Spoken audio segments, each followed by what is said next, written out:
বিতর্কিত অডিও ক্লিপটি ক্রমাগত প্রচার করবেন না। পুলিশের চিঠি এবিপি আনন্দের সিনিয়র ভাইস প্রেসিডেন্টকে। বোলপুর থানার আইসিকে কদর্য ভাষায় হুমকি দিয়েছিলেন অনুব্রত মণ্ডল, আর সেই হুমকি দেখানোর পুলিশের চিঠি পেল এবার এবিপি আনন্দ। 6 দিনেও অনুব্রত অধরা, তবুও নিষ্ক্রিয় বলার আপত্তি পুলিশের। আইসিকে এই কদর্য ভাষায় হুমকি দিয়েছেন অনুব্রত মণ্ডল। 6 দিন পেরিয়ে গেলেও তাকে জিজ্ঞাসাবাদটুকু করা হয়নি।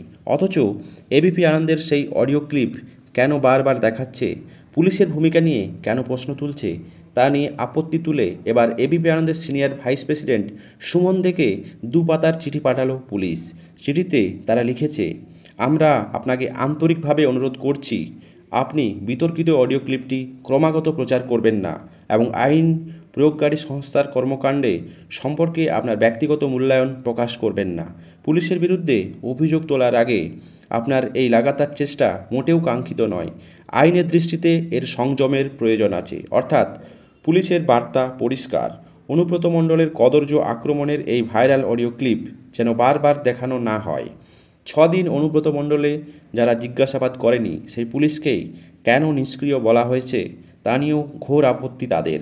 এবিপি আনন্দর সম্পাদক সুমনকে এই চিঠিতে বীরভূমের পুলিশ লিখেছেন, এফআইআর দায়েরের পর তদন্তকারী অফিসারের সামনে হাজির হওয়ার জন্য তাকে 30/5/2025 তারিখে আইন অনুযায়ী নোটিশ দেওয়া হয়।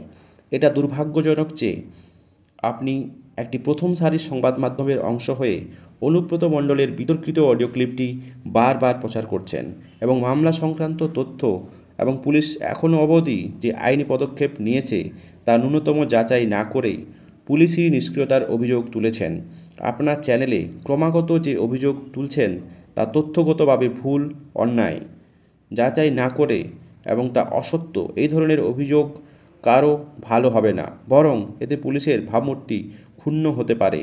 আপনি কোনো ভালো উদ্দেশ্যে এই অভিযোগ তোলেননি, বরং এতে মিশে রয়েছে বিদ্বেষ। অনুব্রত মণ্ডলকে গত শনি ও রবিবারে তলব করেছে পুলিশ, কিন্তু অসুস্থতার কারণ দেখিয়ে সেখানে যাননি তিনি। অথচ শনিবারেই দিব্যি তৃণমূলের পার্টি অফিসে পৌঁছে গিয়েছিলেন তিনি।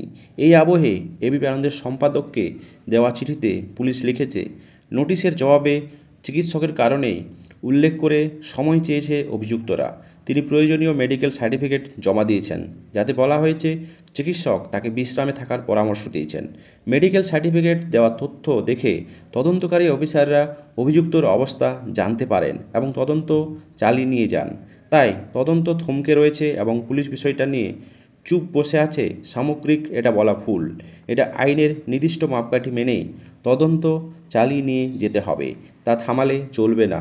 অনুব্রত মণ্ডলের অডিও ক্লিপ না চালাতে বলার পাশাপাশি চিঠির শেষ অংশে লেখা হয়েছে, আমাদের আশা ও বিশ্বাস এই বার্তা পাওয়ার পর আপনি ওই মামলা তদন্ত সম্পর্কে ভুল মূল্যায়ন থেকে নিজেকে বিরত রাখবেন, নয়তো আমরা ধরে নেব যে এই সম্প্রচার ইচ্ছাকৃত এবং পুলিশের ভাবমূর্তি নষ্ট করার চেষ্টা।